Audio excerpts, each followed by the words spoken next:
Hi guys, so katatapos lang natin ng i-check yung inquiries ni Madam Elizabeth. So i-video ko lang po at ang aking pasasalamat sa inyo lahat, sa aking mga followers at subscriber, sa aking pamilya, sa pag-support at pagbigay ng munting dalangin para dun sa aking tiyoy.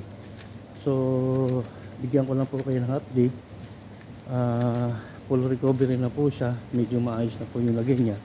Yun nga lang, hindi pa siya pwedeng bumangon at yung pagkain na pinapadaan sa kanya is gatas lang, yung mga malalambot, but most likely yung gatas yung insure. So yun nga guys, maraming nagmamahal talaga kay Tiyo Ngayo at maraming mga pumunta, mga bumisita na mga pamangkin niya, mga pinsan ng asawa ko.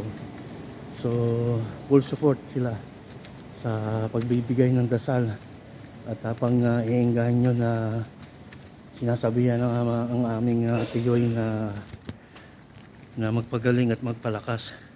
So sana makarecover ka na, Choy, at muli kung malakas ka na ay magagawa mo na uli yung mga bagay na ginagawa mo noon.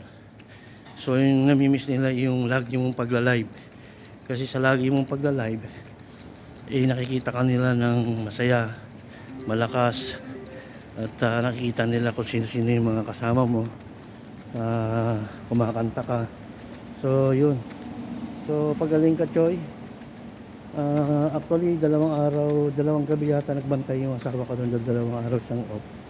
So binantayan niya yung Choy niya kasi yun yata yung Choy niya na pinakamalapit. Hindi lang naman siya, marami rin naman. Lahat naman sila malapit sa asawa ko At lalo na rin ako, kahit na hindi ko sila, kahit na kadugo ng asawa ko yung mga yan, pero maganda yung mga pinakita nila sa akin.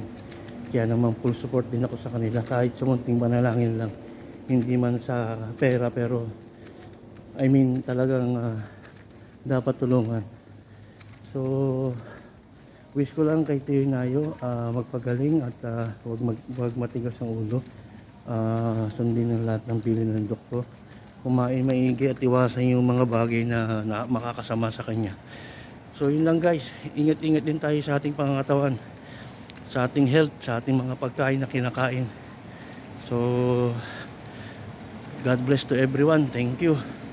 And thank you Lord, and talagang ibinigay mo talaga yung aming mga munting hiling at dasal at pinakinggan mo talaga. So salamat po, and once again thank you to all of you guys. Shout out sa inyong lahat. God bless. Peace to the world, peace not war. Thank you guys, love you all.